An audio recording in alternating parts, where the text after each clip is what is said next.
Hello साथियों, स्वागत है आपका। आज की इस वीडियो में हम लोग पढ़ने वाले हैं इतिहास का परिचय। आप सभी अवगत हैं कि इतिहास का अंग्रेजी हिस्ट्री होता है और हिस्ट्री शब्द की उत्पत्ति ग्रीक शब्द हिस्टोरिया से हुई है। हिस्टोरिया का अर्थ होता है इंक्वायरी या इन्वेस्टिगेशन, यानी हिंदी में जांच पड़ताल।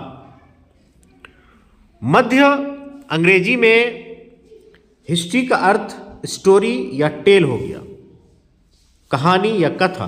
15वीं शताब्दी तक इसका मतलब हो गया, हिस्ट्री का मतलब हो गया अतीत का अध्ययन, the study of the past. और वर्तमान में हिस्ट्री का मीनिंग हो गया तथ्यात्मक विवरण और साक्ष्य आधारित जांच। इस प्रकार से इतिहास की क्या परिभाषा बन जाएगी, वो है कि किसी व्यक्ति, समाज अथवा देश से संबंधित अतीत की घटनाओं का क्रमबद्ध तथ्यात्मक व साक्ष्य आधारित अध्ययन इतिहास कहलाता है। यानी इतिहास में ये फैक्ट्स बहुत मायने रखते हैं। कोई भी स्टडी जो है वो फैक्ट पे डिपेंडेंट होना चाहिए, साक्ष्य पर आधारित होना चाहिए। यदि साक्ष्य नहीं है तो फिर जो है वो भीत पर बने हुए मकान के समान है ना। और भी बहुत तरह की परिभाषाएं आप दे सकते हो। मैं तो ये जानता हूँ कि इतिहास वह दर्पण है जिसमें हम अपने अतीत को देखते हैं और अपने भविष्य का निर्माण करते हैं। इतिहास के जनक जो है हेरोडोटस को कहा जाता है। हेरोडोटस यूनान के थे। इनकी एक किताब है जिसका नाम है हिस्टोरिका, और हिस्टोरिका में इन्होंने जो है हिस्ट्री शब्द का प्रयोग किया है। भारतीय इतिहास का जनक मेगास्थनीज को कहा जाता है। मेगास्थनीज सेल्यूकस निकेटर के राजदूत थे जो चंद्रगुप्त मौर्य के दरबार में आए थे। इनकी किताब है इंडिका। इंडिका में इन्होंने मौर्य युगीन समाज और संस्कृति का विवरण दिया है। तो मेगास्थनीज का बहुत बड़ा रोल है भारतीय इतिहास को बताने में, इसलिए इनको भारतीय इतिहास का जनक कहा जाता है।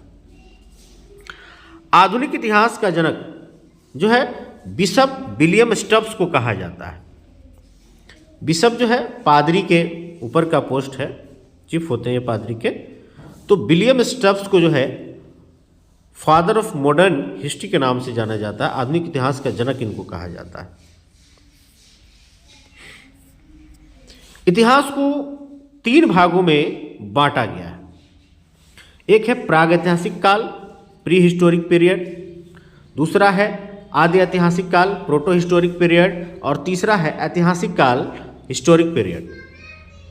प्रागैतिहासिक काल, इस काल में मानव किसी लिपि का ज्ञान नहीं रखता था, उसको लेखन का कला से परिचय नहीं था।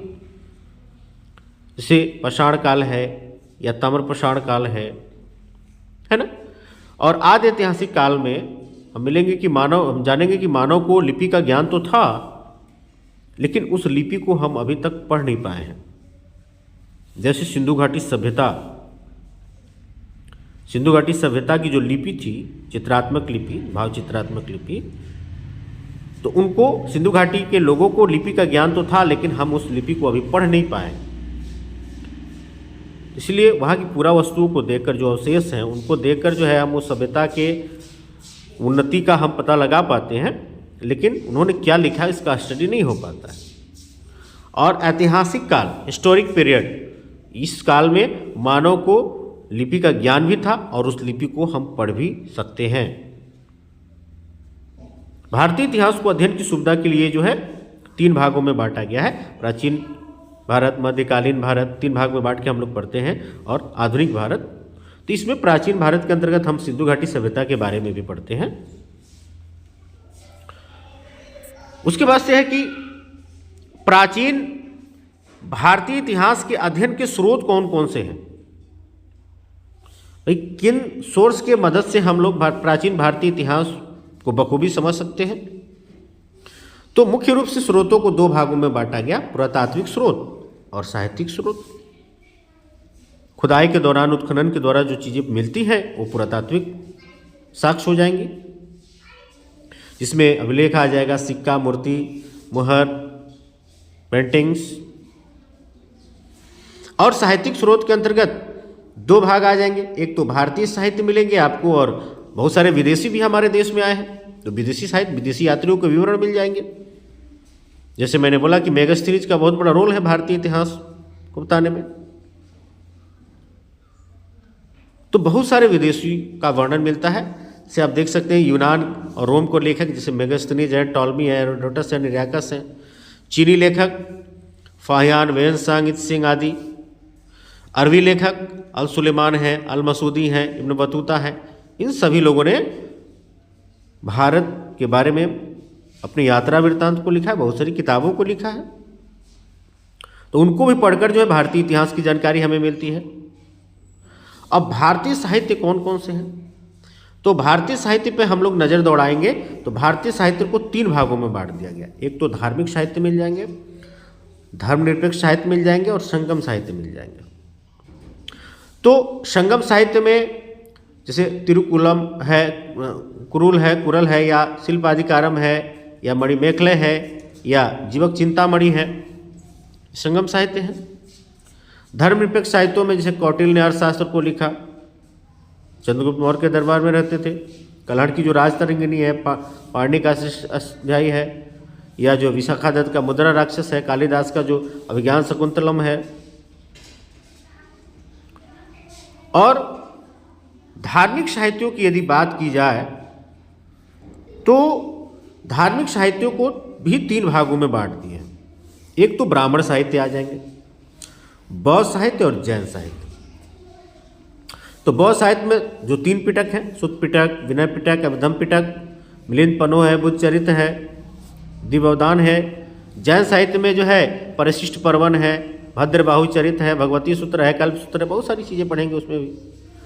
और ब्राह्मण साहित्य की बात करें तो ब्राह्मण साहित्य बहुत सारे मिलते हैं, जैसे कि वेद हैं, वेद 4 हैं, आप जानते हैं, ऋग्वेद, यजुर्वेद, सामवेद, अथर्ववेद देख सकते हैं। ब्राह्मण ग्रंथ है ऐतरेय, कौशिकी, गोपद वगैरह। अरण्यक है तैत्तिरीय या मैत्राणी या ऐतरेय अरण्यक।